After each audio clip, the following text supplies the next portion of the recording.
सभी मित्रों को प्रणाम, नमस्कार।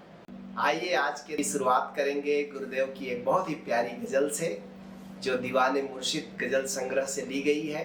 एक मसीहा आता है कुछ करने के लिए, हम उसको देते सूली बचने के लिए। बहुत ही सुंदर गजल, बहुत ही प्यारी गजल।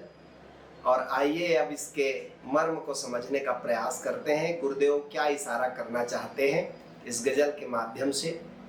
कहते हैं गुरुदेव कि एक मसीहा आता कुछ करने के लिए, हम उसको देते सूली बचने के लिए। मनुष्य जाति के उद्धार के लिए, सत्यम शिवम सुंदरम की स्थापना के लिए, सद्धर्म की स्थापना के लिए हर युग में हर समय कोई न कोई ऐसी चेतना अस्तित्व की तरफ से इस पृथ्वी पर आते रहते हैं। लेकिन एक दुर्भाग्य भी घटित होता है, ऐसे व्यक्तियों के साथ हमने कभी भी अच्छा सलूक नहीं किया।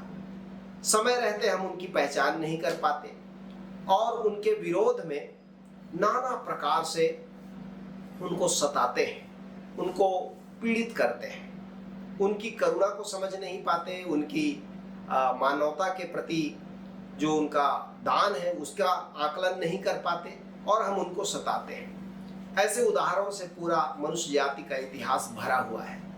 जीसस को सूली दी गई, सुकरात को जहर दिया गया, मीरा को जहर दिया गया। आप सब जानते हैं अल-हिल्लाज मंसूर का बड़ा बेरहमी से गला काटा गया, सरमद का गला काटा गया। ये सब महापुरुष थे, ये सब ऐसी चेतनाएं थी जो मनुष्य के कल्याण के लिए आई थी, बहुत बड़ा अवदान लेकर आई थी। लेकिन समय रहते मनुष्य जाति ने इनकी पहचान नहीं की। ऐसा कोई भी बुद्ध पुरुष नहीं है जिसे मनुष्य जाति ने सताया नहीं हो। ठीक है, बहुतों को जहर नहीं दिया गया, गला नहीं काटा गया, लेकिन आप देखें हमारे युग में परम गुरु ओशो को कितना सताया गया। सैकड़ों हजारों केस कोर्ट में उन पर फाइल किए बैठे थे लोग, अखबारों में रात और दिन गालियां पड़ती थी। को उस समय इतना विरोध था, सरकार भी विरोध में, सारे तथाकथित धर्म गुरु विरोध में, जनता को उद्वेलित करना। ओशो को ऐसा तोहमत लगाया जिसकी हम कल्पना भी नहीं कर सकते। हमारे युग के, हमारे आंखों की देखी बात है, ऐसा कोई भी युग नहीं। और आज भी लीजिए, हमारे गुरुदेव हैं, समर्थ गुरुदेव हैं। अब दिक्कत यह है कि उनकी परंपरा में जो गुरु आए हैं वही लोग, ओशो को ही प्रेम करने वाले लोग, ओशो धारा का विरोध करते हैं। ये जैसे ओशो कहते हैं कि ये अपनी भूलों से कभी ना सीखने वाला है, मनुष्य कभी नहीं सीखता, हम उसको देते सूली बचने के लिए। और ये सब का कारण क्या है? तो गुरुदेव कहते हैं अपनी अहंकार को बचाने के लिए हम बुद्ध पुरुष का विरोध करते हैं, क्योंकि बुद्ध पुरुष की उपस्थिति कहीं गहरे में हमको इस गिल्ट से भरती है कि हम ऐसे नहीं हो पा रहे, हम अपनी संभावना के शिखर को नहीं छू रहे हैं। बस इसी गिल्ट से बचने के लिए हम अपने को तो नहीं उठाते और जो उठा हुआ है शिखर की तरह उसको मिटाने का प्रयास करते हैं। यही मनुष्यता का दुर्भाग्य भी है। कहते हैं गुरुदेव, बात परम गुरु की जीवित गुरु जाने, जीवित सदगुरु जाने। जो भी परम गुरु है, परम गुरु कौन है? परम गुरु वे हैं जो अब शरीर में नहीं है, लेकिन वे अब धरती में उपस्थित सदगुरुओं को, जीवित सदगुरुओं को सहयोग देते हैं, मार्गदर्शन देते हैं। उनके वचन अब शास्त्र हो गए। जो भी अतीत में बुद्ध पुरुष हुए हैं उनके वचन शास्त्र हो गए। अब उन शास्त्रों को हम पढ़कर जो अर्थ निकालेंगे वो हमारा मन का ही प्रक्षेपण होगा। वस्तुतः उन वचनों का क्या अर्थ है ये तो वही जानेगा जो उसी तरह की चैतन्य की ऊंचाई को उपलब्ध हुआ है, उसी तरह के प्रेम के शिखर को जिसने छुआ है, वही जान पाएगा कि उन बुद्ध पुरुषों के वचनों का अर्थ क्या है। बात परम गुरु की जीवित सदगुरु जाने, बाकी सब बातें कहने सुनने के लिए। लेकिन आज हम देखते हैं कि जैसे ही सदगुरु शरीर से गया, अभी परम गुरु ओशो गए शरीर से, और एकदम से लोग उनके किताबों को जोर से पढ़ने लगे, पकड़ने लगे और अपने मनमानी अर्थ भी करने लगे, अपने स्वार्थ और अपने हित को देख करके उसकी मनमानी व्याख्या करने लगे। अभी जब गुरुदेव ने दिल्ली में पिछले वर्ष ओशो की धर्म दृष्टि पर बोला, तो खुद ओशो के जो दोस्त रहे, परिचित रहे, मित्र रहे, वेद प्रताप वैदिक जी, जो अब हमारे बीच नहीं है, उन्होंने खुलकर मंच में कहा कि आश्चर्य, मैं ओशो का सबसे साथ रहने वाला व्यक्ति, ओशो को खूब पढ़ने वाला व्यक्ति, इन अर्थों को नहीं जान रहा था जो आज समर्थ गुरुदेव ने भरे मंच से बताया। बिना सदगुरु के कोई उन वचनों का अर्थ नहीं कर सकता। उन्होंने कहा कि मेरा सौभाग्य है कि आज मैं समर्थ गुरुदेव की दृष्टि से उसको समझ पा रहा हूं। तो जीवित सदगुरु के बिना तो कोई परम गुरु की वाणी को नहीं पहचान सकता, चाहे वो परम गुरु ओशो हो, अभी गए हुए 30-32 साल भी ना हुए हो, और चाहे कृष्ण हो, चाहे राम हो, चाहे शिव हो, उनके वचनों का कैसे अर्थ निकालेंगे। लेकिन आप देखते होंगे आजकल सोशल मीडिया में भी भयंकर घमासान मचा है शास्त्रों के अर्थों को लेकर के। सो कॉल्ड जो धर्म गुरु हैं वो तलवार खींचे बैठे हैं एक दूसरे के खिलाफ, और दोनों उतने ही मनमानी अर्थ कर रहे हैं। क्यों? क्योंकि अनुभव ज्ञान के बिना जो वो अर्थ करेंगे वो अनर्थ ही करेगा, उसमें अर्थ कहीं भी मनुष्यता के कल्याण के लिए नहीं आएगा। कहते हैं गुरुदेव, बाकी सब बातें कहने सुनने के लिए, बस वाद विवाद करने के लिए है। लोग शास्त्रार्थ कर रहे हैं, वाद विवाद का रस ले रहे हैं, एक दूसरे की निंदा करने में, एक दूसरे को खंडित करने में, हराने में लगे हुए हैं, जो कि धर्म का उद्देश्य ही नहीं है। हाँ, कोई जीवित सदगुरु के पास आए तो वो सारे शास्त्र उसके लिए फिर से जीवित हो जाते हैं।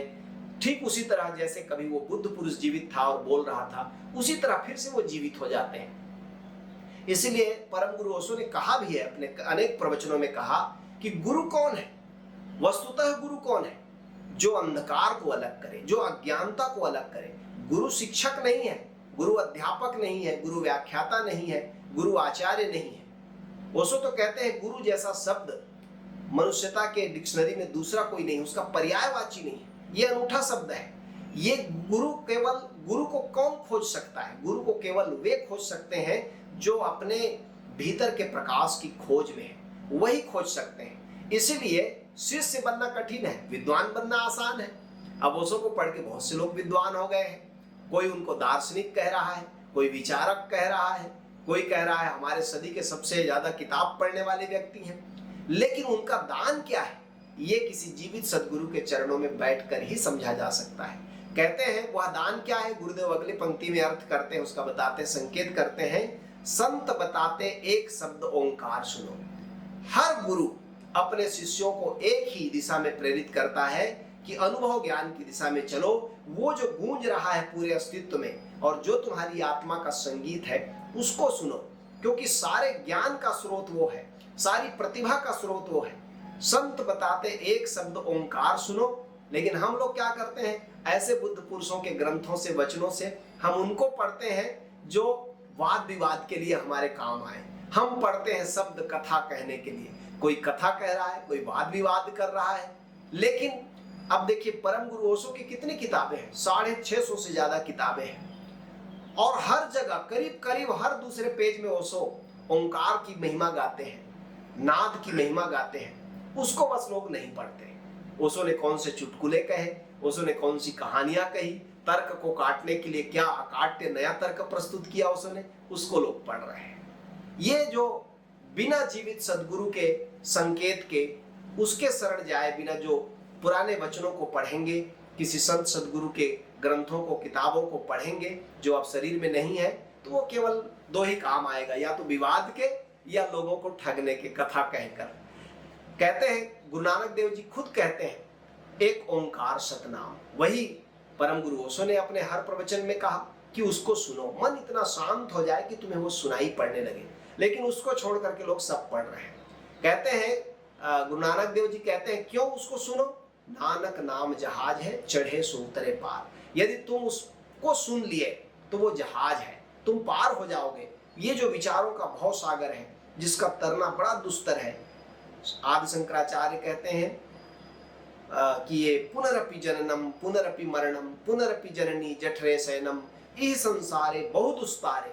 ये संसार बड़ा कठिन है। कौन सा संसार? ये विचारों का जो संसार है, ये भव सागर है, ये बड़ा कठिन है। इसको कैसे पार करें? तो संतों ने सदा से हमको चेताया है कि नानक नाम जहाज है, उसको पार करने के लिए एक नौका है, नाम, ओंकार। उसको सुनो, किसी सदगुरु से उसका भेद जानो और उस भेद को प्राप्त करने के बाद उसका अभ्यास करो। कहते हैं गुरुदेव, इश्क नहीं जो कर सकते वे काफिर हैं।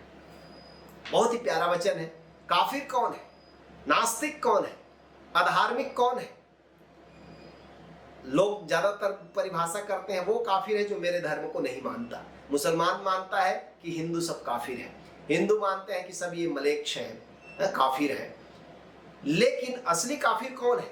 गुरुदेव कहते हैं जो इश्क नहीं कर सकता, जो प्रेम को नहीं जानता, जो अचल प्रेम को, गुरुदेव कहते हैं अचल प्रेम, ये जो प्रेम है परमात्मा का अचल प्रेम है, उसको जिसने अनुभव नहीं किया, वो जो भी कह रहा है धर्म के नाम पर, मजहब के नाम पर, वो सारी बातें लड़ने के लिए है, झगड़ने के लिए है, एक दूसरे को नीचा दिखाने के लिए है।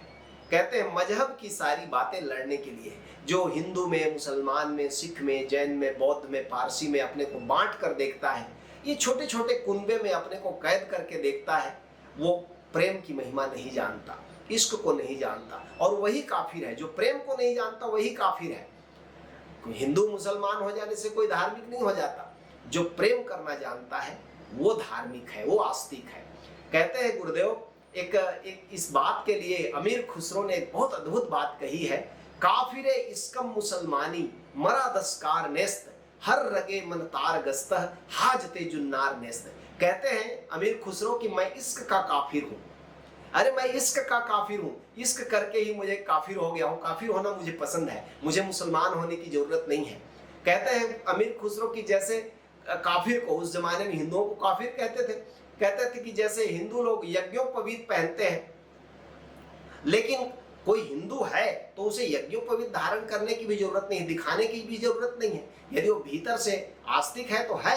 ऐसे ही कहते हैं अमीर खुसरो कि मुझे भी किसी के प्रमाण की जरूरत नहीं है, मेरे शरीर का एक एक नस, एक एक जो मेरा नस नाड़ी है वो सब यज्ञोपवीत है, क्योंकि मैं इश्क करना जानता हूँ। प्रेम का रस पी करके मेरे शरीर की एक एक नस पवित्र तार यानी यज्ञोपवीत का धागा बन चुका है।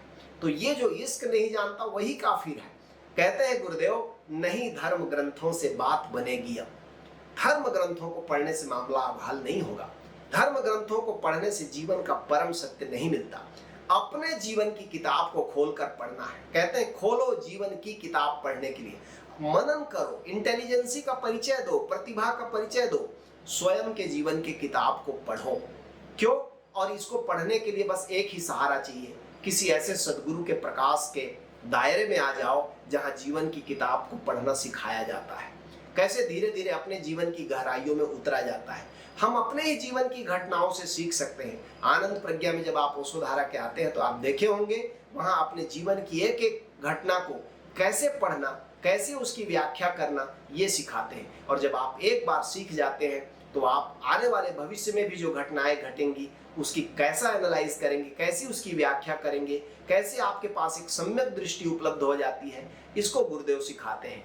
तो ये जो सदगुरु के प्रकाश में अपने जीवन की जो किताब पढ़ता है वो जीवन के रहस्य को जान लेता है। कहते हैं हिंदी के जो महाकवि हुए डॉक्टर हरवंश राय बच्चन, वो भी इस बात को मिलती जुलती अपने छंद में कहते हैं, जो गुरुदेव ने कहा कि धर्म ग्रंथ सब जला चुकी हो जिसके अंतर की ज्वाला, मंदिर मस्जिद गिरजे सबको तोड़ चुका जो मत वाला, पंडित मोमिन पादरियों के फंदों को जो काट चुका, कर सकती है आज उसी का स्वागत मेरी मधुशाला। ये जो परमात्मा की मधुशाला है उसी का स्वागत करेगी जो इस सारे विशेषणों से मुक्त हो जाए और अपने जीवन के किताब को सीधा सीधा पढ़ने में सक्षम हो जाए। कहते हैं गुरुदेव उम्मीद नहीं हंगामा करने वालों से। धर्म के नाम पर बहुत से शोरगुल मचाने वाले लोग हैं, हंगामा करने वाले लोग हैं। और जब भी परम गुरु ओशो का कल मैं प्रवचन पढ़ता था वो भी कह रहे थे कि सब वो शोरगुल करने वाले इंतजार कर रहे हैं, जैसे ही मैं शरीर से विदा होऊंगा ये सब शोरगुल करने वाले इकट्ठे हो जाएंगे। सो कॉल्ड पंडित, पुरोहित, मौलवी, ये सब व्याख्या करने वाले बौद्धिक लोग, ये सब लोग इकट्ठे हो जाएंगे, कब्जा कर लेंगे। उम्मीद नहीं हंगामा करने वालों से। गुरुदेव कहते हैं इन हल्ला गुल्ला मचाने वालों से, हंगामा करने वालों से कोई उम्मीद नहीं की जा सकती कि ये अपने गुरु के सपनों को पूरा करेंगे। कहते हैं गुरुदेव सिद्धार्थ करो कुछ मुर्शिद के सपने के लिए। हमारे मुर्शिद ने, हमारे गुरुदेव ने, परम गुरु ओशो ने जो सपने देखे हैं, आओ उसको पूरा करने के लिए हम कुछ करते हैं। क्यों? क्योंकि गुरु को उसकी ऊंचाई तक पहुंचाने का जो दायित्व होता है, उसके परम शिखर तक पहुंचाने का जो दायित्व होता है वो शिष्यों का होता है। देखिए एक ही काल में गुरु नानक देव जी और कबीर साहब दोनों पैदा हुए, लेकिन गुरु नानक देव जी का धर्म बड़ी तेजी से फैला, क्योंकि उनके शिष्यों ने उनके लिए प्रयास किया। और ठीक वही बात कबीर साहब के लिए नहीं हो पाई, तो कबीर साहब जो खुद गुरु नानक देव जी के नाम गुरु थे, उन्होंने भी उनका भी उतना प्रचार प्रसार नहीं हो पाया। तो गुरु को सही रूप में आम जन तक पहुंचाना, उन तक, जनता के कानों तक उसको पहुंचाना, उसके मैसेज को पहुंचाना, ये शिष्यों का दायित्व होता है। और जिस दिन शिष्य ये सब करने में सक्षम होते हैं, उसी दिन वो गुरु के सपने को पूरा कर पाते हैं। ये गजल बहुत ही प्यारी है और ये हम सबको संदेश देती है कि हम अपने मुर्शिद के सपनों के लिए कुछ करें, क्योंकि शोरगुल मचाने वाले बहुत होंगे, तात्कालिक लोकप्रियता के लिए उटपटांग हरकत करने वाले लोग बहुत होंगे, लेकिन 1-2500 साल तक अपने गुरु के मैसेज को जीवंत रखने वालों का जो ऊंचाई है वो बहुत कम लोगों का होता है। और हमें साबित करना है कि ओशो धारा के लोग उसी ऊंचाई के लोग हैं जो अपने गुरु के सपनों के लिए जीते हैं।